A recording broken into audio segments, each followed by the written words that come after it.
welcome to our session on Less Trust, More Truth and on the Polkadot Network and the Web3 Foundation's 3-year process with the SEC, both the Office of FinHub and the SEC Division of Corporation Finance.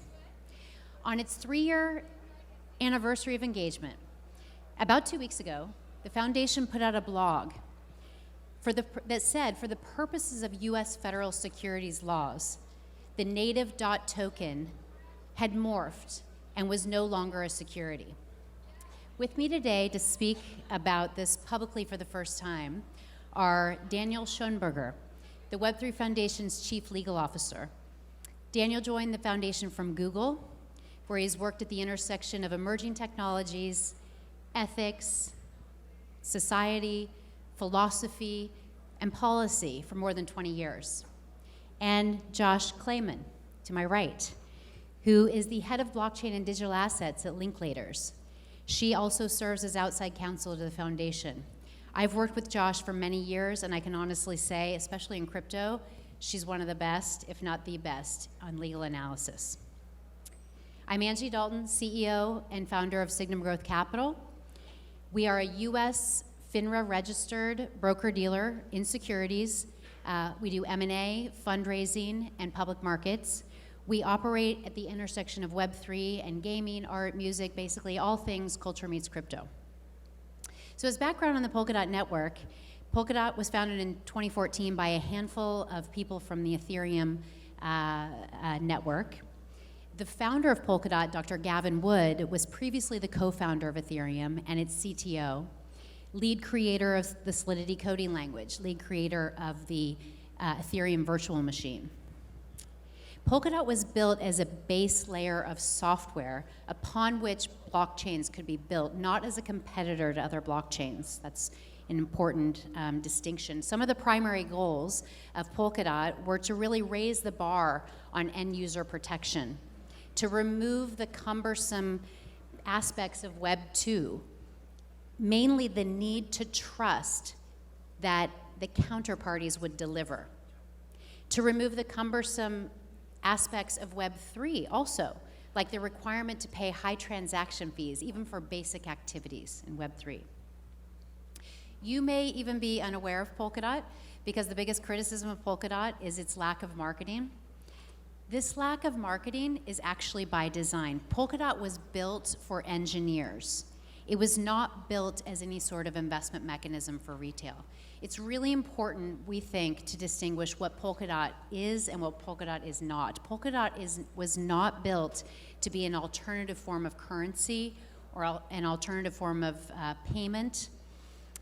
It was built to be highly secure, vertical agnostic, use case agnostic infrastructure software, which operates really one layer below other layer 1 blockchains like Ethereum and Bitcoin.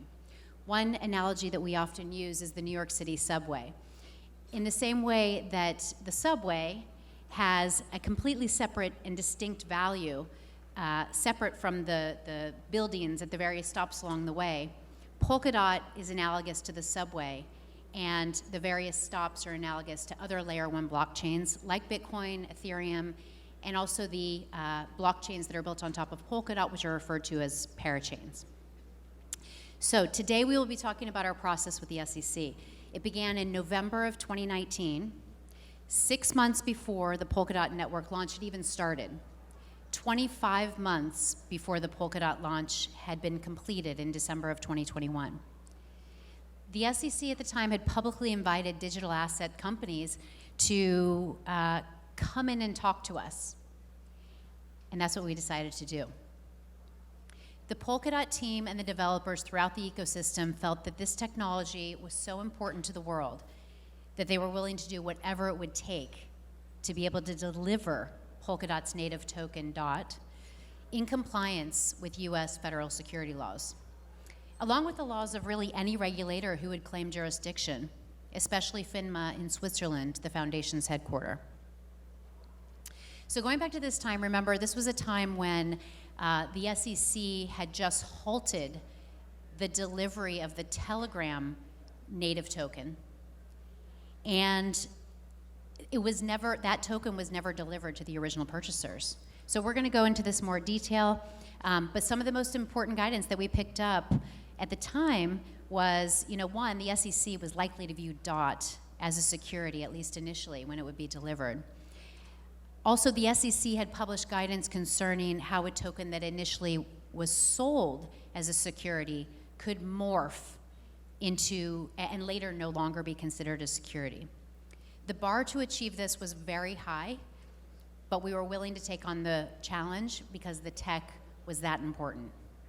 So we did the analysis of the existing laws and the guidance and found that there was actually a lot of guidance out there that had been provided by the SEC, both in the frameworks and in enforcement actions. And so far, as of now, there have been 80 enforcement actions by the SEC in crypto. So it was important to deliver a network that was not considered decentralized in name only. For Polkadot, there are a lot of ways the technology is truly decentralized, and decentralization is actually built into the technology. A recent independent study of blockchain networks ranked Polkadot at the top of the industry on the Nakamoto coefficient. And this is a widely recognized key industry metric for how decentralized a network truly is. Also, Polkadot was very early to proof of stake. Another recent study determined that Polkadot's version of proof of stake, nominated proof of stake, had the lowest carbon footprint in the industry. And finally, just for context on the size of the Polkadot ecosystem, Polkadot is the second largest developer community globally behind Ethereum. And this was an independently delivered study by Electric Capital, which has no connection to the Web3 Foundation. So to prove that a network is decentralized, one must deliver decentralized tech, but it has to be more than that. It's about business practices, communications, disclosures.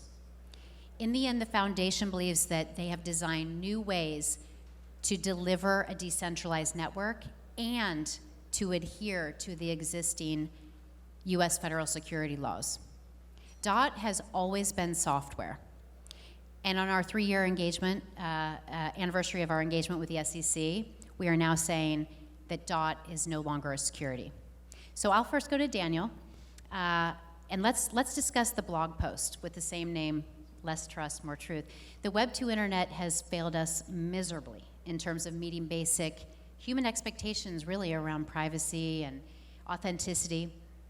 And we really see, Web 2.0 being dominated by advertising as the main way to make money. We've always said that advertising is a human conflict of interest between the creators of content and the consumers of content. So you joined from Google, one of the stars of Web 2. What did you see in the Polkadot network, and why did you join the Web3 Foundation? So thanks for setting the stage, Angie. Hi, and thanks for having us. To your question, when I joined Google 2008, it was a very different company from what it is today. At the time, Web 2.0 services really made a difference. Just think of the role YouTube and also other social media platforms played during the Arab Spring, for example. However, in the wake of the Snowden revelations, it dawned on me for the first time that concentrating so much user data in one single place with one single entity might actually not be the very best form of data governance. And I still remember Larry's email that we all received on the day after that story broke that came under the header of "What the f?" And that's really what I ask myself too. And obviously, in the coming years, things only accelerated until I arrived at a point where I thought to myself, there could also be like more useful ways of spending my energy than still defend the status quo of one of the most powerful companies on the planet. And to that end, the Web3 Foundation's mission in delivering a decentralized and fairer internet that would actually put the users back in control of their data, their identity, and their destiny, that resonated really well with me. So I signed up for it and joined the foundation 7 months ago in May. Great. And just to follow up, what about, can you comment on the legal analysis that DOT is no longer a security? What resonated with you? Well, I just mentioned the Web3 Foundation's vision of building a better internet. That said, naturally, when contemplating a launch of Polkadot, there was never the intention of issuing a security or engage in any form of DeFi. We really always thought of DOT as vertical agnostic, use case agnostic, coordinating software. Yet, as things were standing at the end of 2019, and Josh will go into further details about this, we also understood that the SEC would very likely view any token to be delivered after the initial fundraising as a security. But that legal framework also indicated that any given token could actually lose its characteristics as a security over time. And this is exactly what we wanted to achieve, move out of the realms of securities laws as quickly as possible, that is. So 3 years ago, we met with the FinHub staff for the first time. This kicked off a series of meetings that continued for 3 years.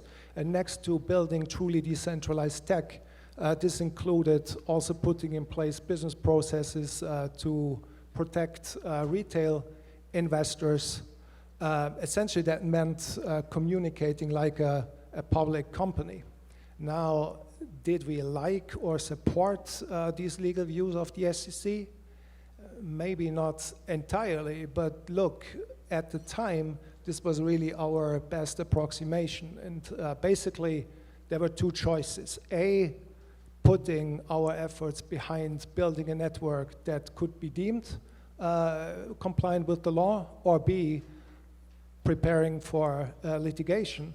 And we very clearly opted for the former because we absolutely wanted to avoid a Telegram-like situation where Polkadot would have been blocked. So we pulled through, and looking back, this process worked for us.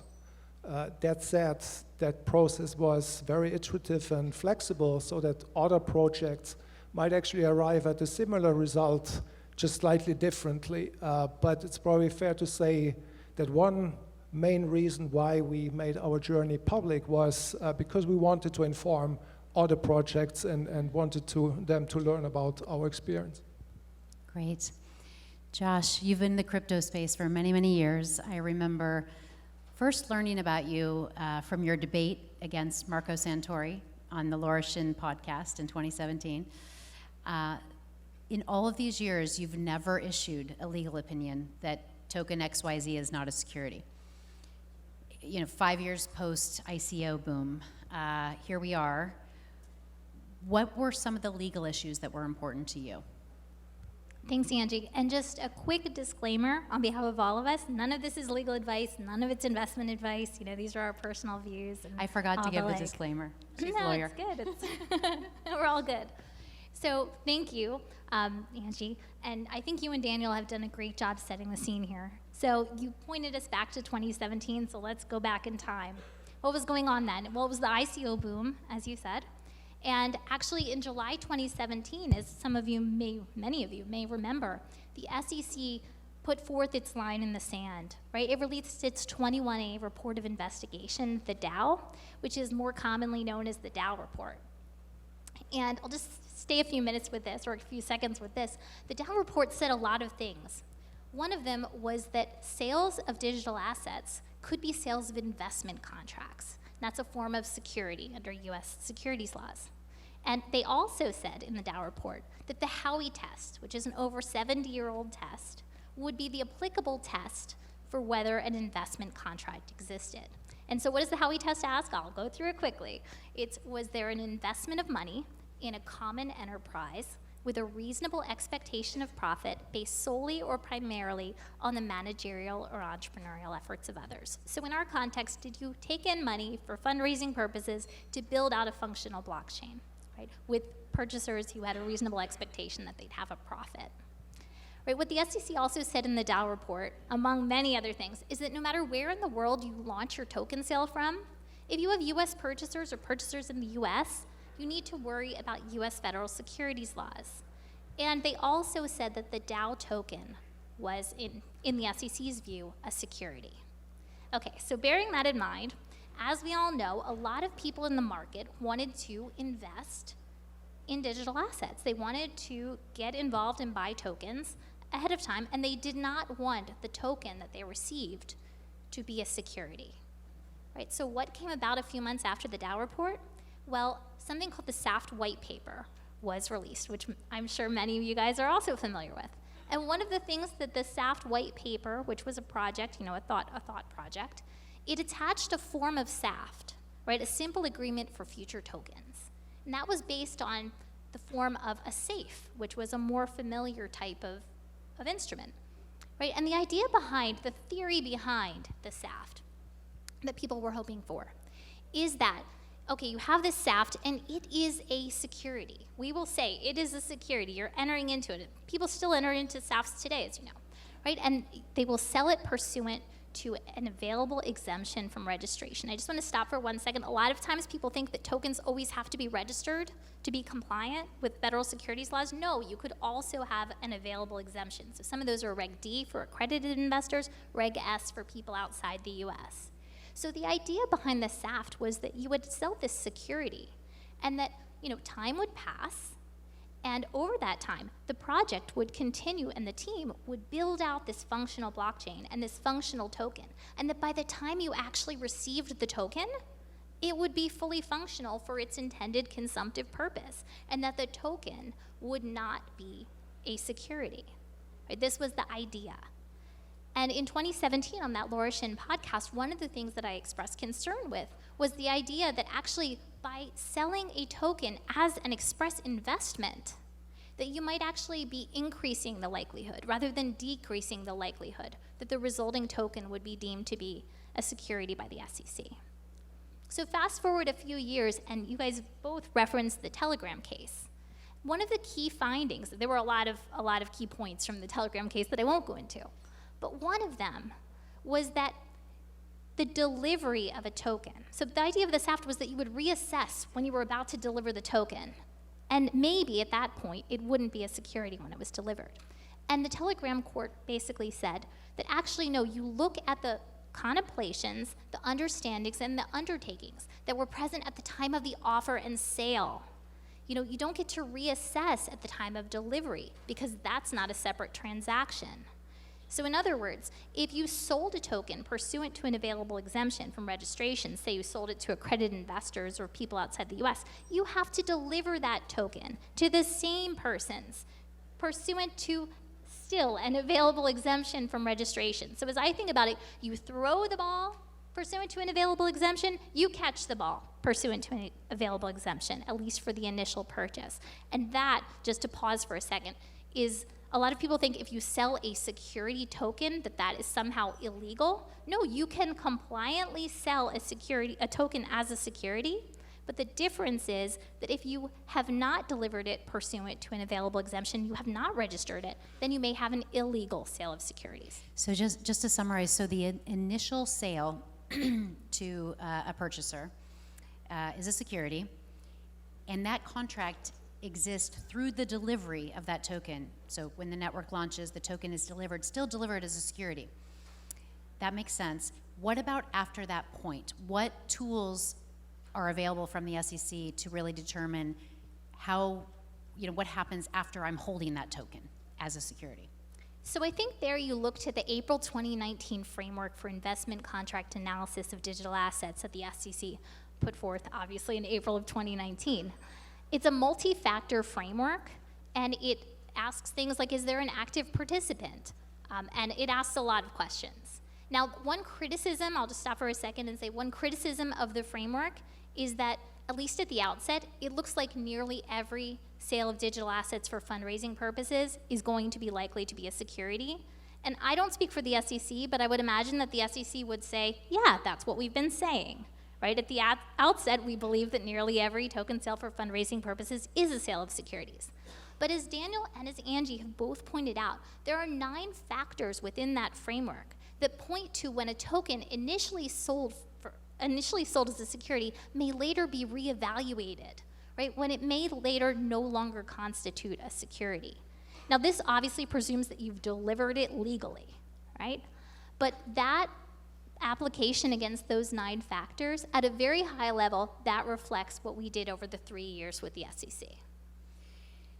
Yeah, so over these 3 years, I was reminded by Tim Draper, I met backstage, that we're saying things that are very different, I think, than what we've heard other people say. And over these last few years, we have felt a little bit like an island in some of these views. But I do think it's important to go over them. And I was able to attend the crypto regulation panel that you put together, Josh, at the Brooklyn Law School last week with SEC Commissioner Jaime Lizarraga, and I thought that he so eloquently spoke about the challenges of centralization that we have in crypto, especially in the aftermath of FTX. He spoke about gatekeepers, specifically security lawyers, and their need to provide guidance, even if their clients are not ready to take this guidance. And he pointed out, again, this high level of centralization that exists in the digital asset ecosystem, something that that we've tried worked so hardly to go against. Can you just discuss some of the steps that were taken to address some of these concerns? Sure, thanks, Angie. So I won't go into all of them, but I think they fall into a couple of categories. One is things that were there from design, right? So the idea of on-chain governance or a fully on-chain treasury, that was designed into Polkadot. Other things, they came later, and they required, in many cases, some hard work and some really tough choices. So what do I mean by that? Well, for example, when you're selling tokens, really analyzing whether the amount of tokens is reflective of consumptive use to a purchaser, right? Also, maybe doing some extra diligence, really finding out what are these purchasers, trying to use the token for? Are they really going to use the token? And in some cases, that may result in some hard choices, right? Where you may need to turn down certain purchasers whom are trying to purchase large amounts solely for investment purposes or primarily. So apart from that, a few other things. One is tech gurus, they should be talking about the tech, not marketing the token. That's a big one. And I think that goes to Angie's point about the criticism for lack of marketing. That's by design. And then another point, 2 more points that I'll just touch upon, one is limiting the amount of DOT held by the Web3 Foundation and its affiliates, because one of the uses of DOT is for governance purposes, and we're trying to get to decentralization. And then finally, although we could go on for a long time, and Angie, this is something you know all about because you really set this up, the communications processes and the ways for limiting or minimizing information asymmetries. So what do I mean by that? I mean having quiet periods, also having batched communications about grants so that they're released in a way that is designed to minimize the impact on price. And similarly, having public disclosures to try to eliminate material non-public information held by the foundation or its affiliates. Great. So Daniel, a common refrain in crypto is the SEC is all about, quote, regulation by enforcement, which has always surprised me because it's not the SEC's role to create laws, but to enforce them, in fact. And Commissioner Lizarraga touched on this as well at Brooklyn Law School last week. I just wondered if you could comment on whether you agree or disagree with this comment, and also I'd love to turn it over to you for last words as we run out of time, and just leave any final thoughts with our audience. Sure thing. So I would certainly agree that it's the core role of the SEC to enforce the existing laws, and to that end, Commissioner Lizarraga really made a very valid point in his speech in saying that it's not the SEC's responsibility to provide legal advice to projects, but that it would rather fall on these market participants and their legal counsels to just apply the law and make their own determinations. And to me, this makes a lot of sense. And as a matter of fact, this is exactly what we did with our recent announcement. And the commissioner's speech is a reconfirmation that we did do the right thing here. I need to admit, though, that in other markets, it was easier making such a determination. Switzerland, for example, where the foundation is at home, knows a very clear law about distributed ledger technologies. Also, there we've been operating under a no action letter already since the end of last year. So there might be still room for improvement here. I'm trying to put this as neutrally as I can because, after all, I'm Swiss. Okay, great. Daniel, Josh, thank you all so much. Thank you, audience. And if you would like to learn more about Polkadot, you can go to wiki.polkadot.network. And thank you all for coming.